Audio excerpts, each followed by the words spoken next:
गीता के प्रथम अध्याय का कितना बड़ा महात्म्य है, ये अभी हमने आप पाठ शुरू करने से पहले आपको बताया। अब हम करेंगे गीता के प्रथम अध्याय का वाचन। ओम श्री परमात्मने नमः। पहला अध्याय प्रारंभ। दृष्टा इसमें पूरा महाभारत है एक तरह से। तो अर्जुन और कृष्ण जी का संवाद है, और धृतराष्ट्र जो संजय थे, जो बंद आंखों से, उनकी आंखों में एक तरह से कैमरा फिट था, और वो युद्ध का सारा वृत्तांत दरबार में बैठे बैठे महाराज धृतराष्ट्र को सुनाते थे। तो वो धृतराष्ट्र को सुना रहे हैं कि श्री कृष्ण और अर्जुन के बीच में, या दोनों सेनाओं के बीच में वहां क्या चल रहा है युद्ध के मैदान में। इसी का वर्णन है, इसमें सुनिए। अभी हमने बताया कि पहले अध्याय का कितना बड़ा महत्व है, और इससे पढ़कर हम कैसे भवसागर और इस कलयुग के प्रताप से मुक्ति पा सकते हैं। तो प्लीज सभी पाठ करें। जो लोग नहीं कर सकते हैं वो हमारे साथ रोज लाइव में जुड़े। हम रोज अध्याय का पाठ करेंगे, तो आप जुड़ते जाइए। बोलो विष्णु भगवान की जय, बोलो वृंदावन बिहारी लाल की जय। तो शुरू करते हैं। धृतराष्ट्र बोले, हे संजय, धर्मभूमि कुरुक्षेत्र में इकट्ठे हुए युद्ध की इच्छा वाले मेरे और पांडु के पुत्रों ने क्या किया। इस पर संजय बोले, उस समय राजा दुर्योधन ने व्यूह हर चना युक्त पांडवों की सेना को देखकर और द्रोणाचार्य के पास जाकर यह वचन कहा, हे आचार्य, आपके बुद्धिमान शिष्य द्रुपद पुत्र धृष्ट धूम्र द्वारा व्यूहाकार खड़ी की हुई पांडु पुत्रों की इस बड़ी भारी सेना को देखिए। इस सेना में बड़े बड़े धनुषों वाले युद्ध में भीम अर्जुन के समान बहुत से शूरवीर हैं, जैसे सात्यकी और विराट तथा महारथी राजा द्रुपद, और धूम धृष्ट केतु चेकितान तथा बलवान काशीराज पुरजित, कुंती भोज और मनुष्यों में श्रेष्ठ शैब्य, और पराक्रमी युधामन्यु तथा बलवान उत्तमौजा सुभद्रा पुत्र अभिमन्यु और द्रौपदी के पांचों पुत्र, ये सभी महारथी हैं। हे ब्राह्मण श्रेष्ठ, हमारे पक्ष में भी जो जो प्रधान है उनको आप समझ लीजिए। आपके जानने के लिए मेरी सेना में जो जो सेनापति हैं उनको कहता हूँ। एक तो स्वयं आप और पितामह भीष्म तथा कर्ण और संग्राम विजयी कृपाचार्य, और वैसे ही अश्वत्थामा, विकर्ण और सोमदत्त का पुत्र भूमिश्रवा तथा और भी बहुत से सूरवीर, अनेक प्रकार के शस्त्र अस्त्रों से युक्त, मेरे लिए जीवन की आशाओं को त्यागने वाले सबके सब युद्ध में चतुर हैं।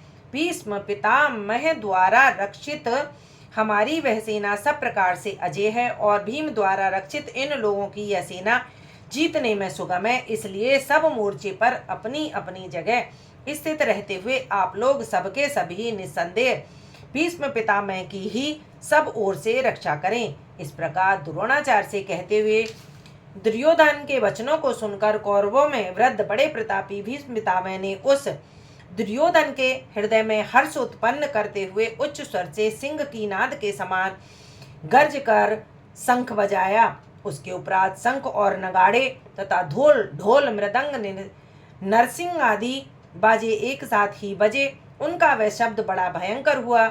उसके अनंतर सफेद घोड़ों से युक्त उत्तम रथ में बैठे हुए श्री कृष्ण महाराज और अर्जुन ने भी अलौकिक शंख बजाए। उनमें श्री कृष्ण महाराज ने पांचजन्य नामक शंख, और अर्जुन ने देवदत्त नामक शंख बजाया। भयानक कर वाले भीमसेन ने पौंड्र नामक महाशंख बजाया।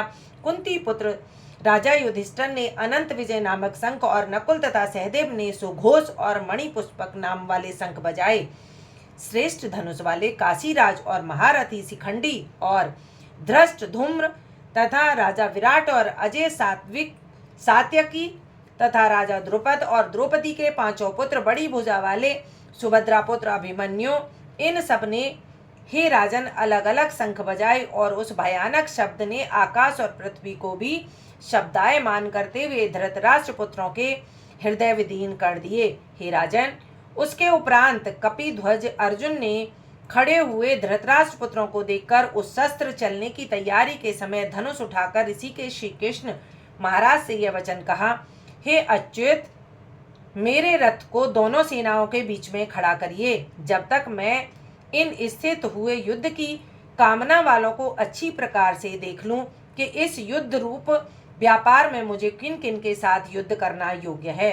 दुर्बुद्धि दुर्योधन का युद्ध में कल्याण चाहने वाले जो ये राजा लोग इस सेना में आए हैं, उन युद्ध करने वालों को मैं देखूंगा।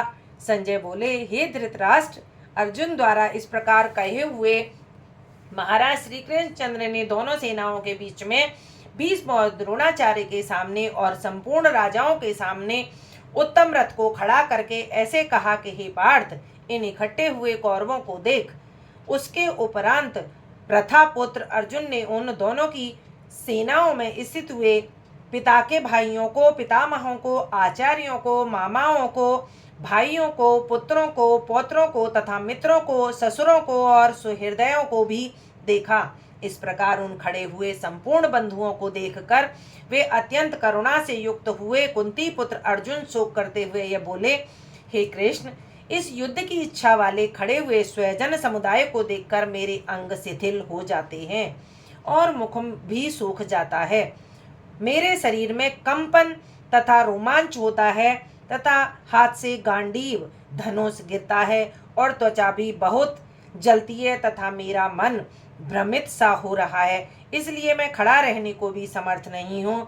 हे केशव, लक्षणों को भी विपरीत ही देखता हूँ तथा युद्ध में अपने कुल को मारकर कल्याण भी नहीं देखता।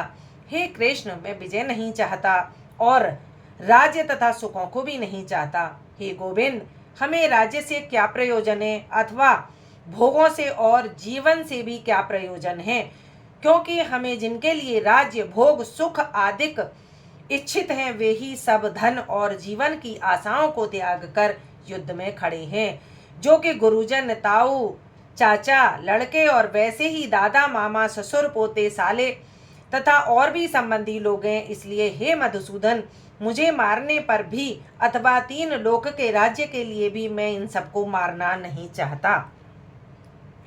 फिर पृथ्वी के लिए तो कहना ही क्या है। हे जनार्दन, धृतराष्ट्र के पुत्रों को मारकर भी हमें क्या प्रसन्नता होगी।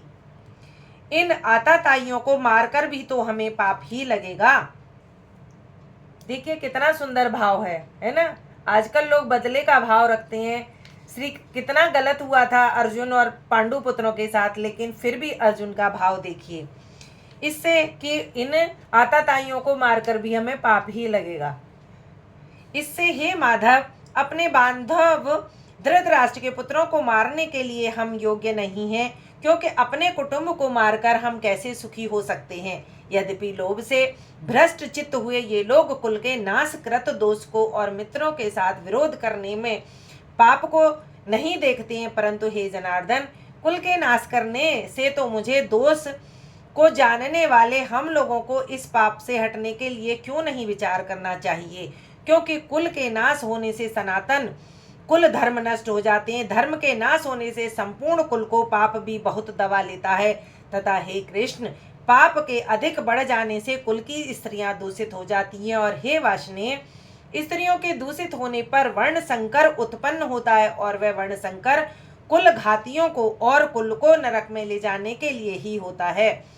लोप हुई पिंड और जल की क्रिया वाले इनके पितरलोक भी गिर जाते हैं और इन वर्ण संकर कारक दोषों से कुल घातियों के सनातन कुल धर्म और जाति धर्म नष्ट हो जाते हैं तथा हे जनार्दन, नष्ट हुए कुल धर्म वाले मनुष्यों का अनंत काल तक नरक में वास होता है, ऐसा हमने सुना है। अहो, मैं शोक में हूँ कि हम लोग बुद्धिमान होकर भी महान पाप करने के लिए तैयार हुए हैं, जो कि राज्य और सुख के लोभ से अपने कुल को मारने के लिए उद्धत हुए हैं। यदि मुझे शस्त्र रहित न सामना करने वाले को शस्त्रधारी धृतराष्ट्र के पुत्र रण में मारे तो वह मारना भी मेरे लिए अति कल्याणकारक होगा। संजय बोले, रणभूमि में शोक से उद्विग्न मन वाले अर्जुन इस प्रकार कहकर बाण रहित धनुष को त्याग कर रथ के पिछले भाग में जाकर बैठ गए। ये था अर्जुन और श्री कृष्ण का संवाद, जो उन्होंने युद्ध के मैदान में अपनों को देखकर उनका जो हृदय अंदर से द्रवित हो गया, दुखित हो गया, मन भर आया उनको देख कर के इनको मारकर हम कैसे सुखी होंगे और कैसे राज्य हमको फलेगा। तो ये था पहला अध्याय। इसका महात्म हम आपको सुना चुके हैं। क्या महात्म है और इसके पाठ करने से क्या मिलता है वो सब आप इसके महात्म में जान चुके हैं। इति श्री मद्भगवत गीता रूपी उपनिषद एवं ब्रह्म विद्या योग शास्त्र विषयक श्री कृष्ण और अर्जुन के संवाद में अर्जुन विषाद योग नामक पहला अध्याय संपूर्ण। बोलो श्री कृष्ण भगवान की जय हो। अब क्योंकि पुरुषोत्तम मास चल रहा है